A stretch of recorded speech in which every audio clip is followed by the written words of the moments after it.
സംസ്ഥാനത്തെ സർക്കാർ ആശുപത്രികളിൽ ഹൃദയ ശസ്ത്രക്രിയയ്ക്ക് ആവശ്യമായ സ്റ്റെന്റ് വിതരണം മുടങ്ങിയേക്കും. സ്റ്റെന്റ് വാങ്ങിയതിൽ കോടികളുടെ കുടിശ്ശിക വന്നതോടെയാണ് പ്രതിസന്ധിയിലേക്ക് നീങ്ങുന്നത്. 158 കോടി രൂപയാണ് സ്റ്റെന്റ് വിതരണക്കാർക്ക് സർക്കാർ നൽകാനുള്ളത്. ഇത് ലഭിക്കാതെ മുന്നോട്ടു പോകാൻ സാധിക്കില്ലെന്ന് മെഡിക്കൽ ഇംപ്ലാന്റ് വിതരണക്കാർ പറയുന്നു. സംസ്ഥാനത്തെ സർക്കാർ മെഡിക്കൽ കോളേജുകളിലും ജില്ലാ ജനറൽ ആശുപത്രികളിലും ഹൃദയ ശസ്ത്രക്രിയയ്ക്ക് സ്റ്റെന്റ് വാങ്ങിയതിലാണ് കോടികളുടെ കുടിശ്ശികയുള്ളത്. കോഴിക്കോട് മെഡിക്കൽ കോളേജ് ആശുപത്രിയിൽ നിന്ന് മാത്രം 34 കോടി രൂപ നൽകാനുണ്ട്. തിരുവനന്തപുരം മെഡിക്കൽ കോളേജിൽ 29 കോടി രൂപ കുടിശ്ശികയുണ്ട്. ഇങ്ങനെ 21 സർക്കാർ ആശുപത്രികളിൽ നിന്നാണ് 158 കോടിയിലധികം രൂപ വിതരണക്കാർക്ക് ലഭിക്കാനുള്ളത്. അതിപ്പം ഗവൺമെൻറ് ഇൻസ്റ്റിറ്റ്യൂഷനിൽ നമ്മൾ സപ്ലൈ ചെയ്തത് ഓൾമോസ്റ്റ് ഒരു 158 കോടി രൂപ നമുക്ക് കിട്ടാനുണ്ട്. ഇപ്പം 159 കോടി രൂപ പെൻഡിങ് ആണ്. 2024 ജൂൺ വരെ ഏകദേശം 41 കോടി രൂപ പെൻഡിങ് ഉണ്ട്. അത് കേരളത്തിലെ എല്ലാ മെഡിക്കൽ കോളേജും ഗവൺമെൻറ് ഹോസ്പിറ്റലും ജനറൽ ഹോസ്പിറ്റലും കാത്തലാബുള്ള സ്ഥലത്ത് സപ്ലൈ ചെയ്തേണ്ട ഔട്ട്സ്റ്റാൻഡിംഗ് ആണ്.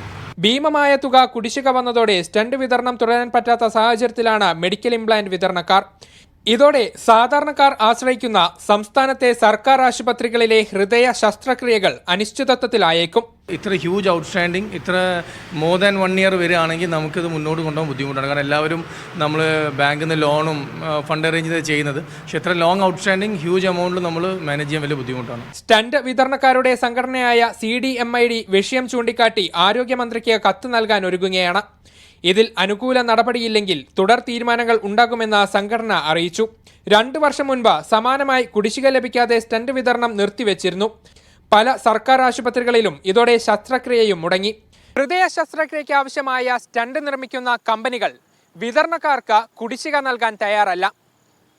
സർക്കാർ ഈ ഭീമമായ തുക ഉടൻ വിതരണക്കാർക്ക് നൽകിയില്ലെങ്കിൽ ഇവർ നിസ്സഹായരാകും.